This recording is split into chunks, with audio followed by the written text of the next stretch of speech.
ইসলামী আন্দোলন বাংলাদেশ সুবর্ণচর ৫ নং চরজপলি ইউনিয়ন শাখার উদ্যোগে আয়োজিত আজকের নির্বাচনী পথসভার সংগ্রামী সভাপতি, উপস্থিত জেলা ও থানা নেতৃবৃন্দ, সময় স্বল্পতার কারণে আমরা অত্যন্ত সংক্ষিপ্ত আলোচনা করব।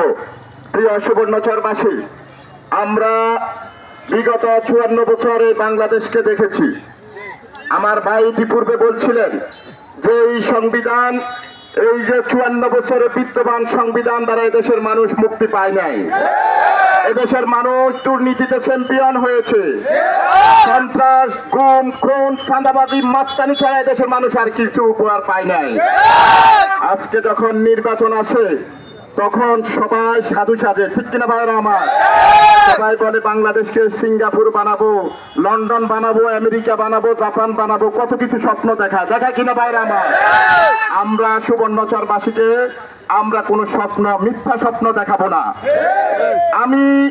আমি যে অর্ডার করতেছি, আপনারা যত প্রার্থী আছে তাদেরকেও সেই প্রশ্নটা করবেন। আপনারা কি করবেন না করবেন এটা বলা দরকার নাই, শুধু এই কথাটা বলে যান যে নোয়াখালী মানুষের জন্য যে বাজেট বরাদ্দ হবে, সে বাজেট বরাদ্দ দুর্নীতি করব না। আমরা খোদার কসম করে বলতে পারি, আমরা মানুষের সম্পদ লুট করব না। আমরা মানুষে বৈষম্য করব না। আমরা মানুষের হক নষ্ট করব না। উন্নয়নের যে বাজেট হয় সে বাজেট আমরা দুর্নীতি করব না। কারা কারা পারে, যারা ওয়াদা করবে তাদেরকে ভোট দিবেন, আমাদের কোনো আপত্তি নাই। যাদেরকে বারবার পরীক্ষা করছেন তাদেরকে আর পরীক্ষা করবেন না।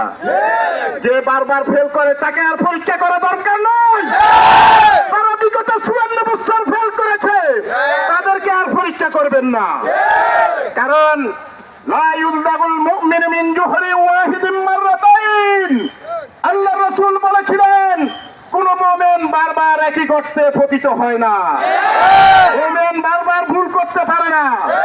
যারা আমাদেরকে ইতিপূর্বে ধোঁকাবাজি করেছে, আমাদের সম্পদ লুট করেছে, যারা চাঁদাবাজি মাস্তানি করেছে, মানুষের মধ্যে বৈষম্য সৃষ্টি করেছে, তাদেরকে আপনারা বর্জন করবেন। আমি ইসলামী আন্দোলন বাংলাদেশের মুহতারাম আমির পীর সাহেব চরমনায়ের মনোনীত হয়ে এই নোয়াখালী ৪ সদর সুবর্ণচর আসনের প্রার্থী হয়ে আপনাদের কাছে ঘোষণা দিচ্ছি, আমরা আগামীতে যদি বিজয়ী হই, মানুষের মধ্যে কোনো বৈষম্য থাকবে না ইনশাআল্লাহ। ধনী গরিবের কোনো বৈষম্য থাকবে না ইনশাআল্লাহ। এদেশ বিগত ৫৪ বছর যে সংবিধান দ্বারা পরিচালিত হয়েছে, সংবিধান দ্বারা মানুষ শান্তি পায় নাই। ইসলামী আন্দোলন বাংলাদেশ পীর সাহেব চরমনায় রহমতুল্লাহ আলাইহি ১৯৮৭ সালে ইসলামী আন্দোলন প্রতিষ্ঠা করে বলেছিলেন, এক মহাপুরুষের বিপ্লবী আওয়াজ শুধু নেতা নয়, নীতির পরিবর্তন চাই। নীতির পরিবর্তনের মাধ্যমে দেশের মানুষের ভাগ্যের পরিবর্তন করব। সেই নীতি হবে কোরআনের নীতি, রাসূলের নীতি, সাহাবায়ে কেরামের নীতি, ইসলামী শরিয়া মোতাবেক চলবে বাংলাদেশ।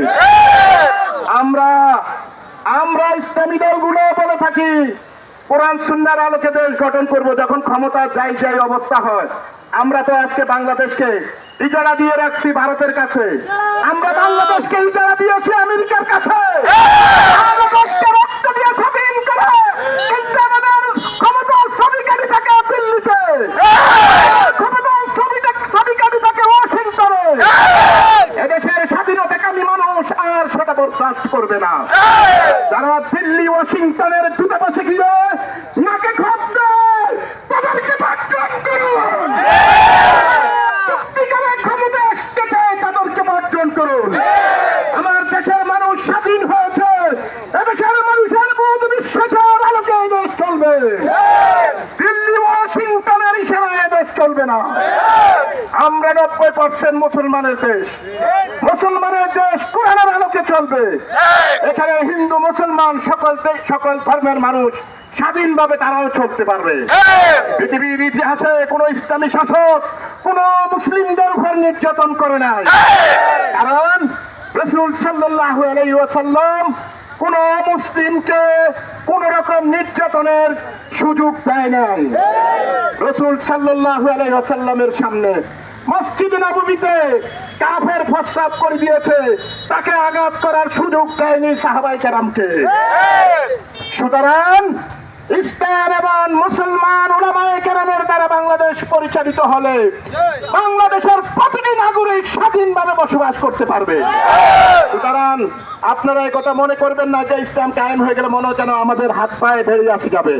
হাত পায়ে বেরিয়ে আসবে দুর্নীতিবাজদের, যারা স্বভাবের চোর তাদের হাত পায়ে বেরিয়ে আসবে। যারা অভাবের চোর বেশিয়ে দেশে ঠিক মতন মানুষ তার খাওয়ার ব্যবস্থা না করতে পারার কারণে মানুষ আজকে হাঁস মুরগি এটা সেটা চুরি করে।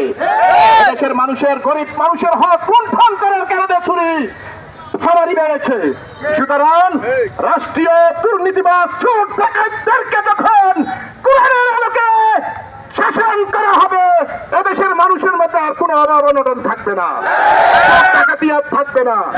সুতরাং পীর সাহেব চরমনায়ের মনোনীত সারা বাংলাদেশে যে প্রার্থীদেরকে ঘোষণা করা হয়েছে, হাত পাকা প্রতীকের প্রার্থীদেরকে আপনারা বিজয় করবেন তো ইনশাআল্লাহ।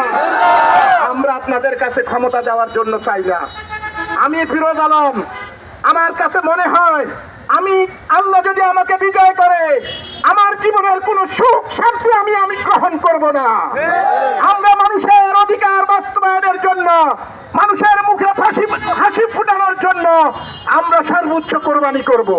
এটা সাহাবায়ে কেরামের আদর্শ, এটা রাসূল সাল্লাল্লাহু আলাইহি ওয়াসাল্লামের আদর্শ। আমরা সেই আদর্শ লালন করি। আল্লাহ পাক আমাদের সকলকে দ্বীনের সহিহ বুঝদান করুক।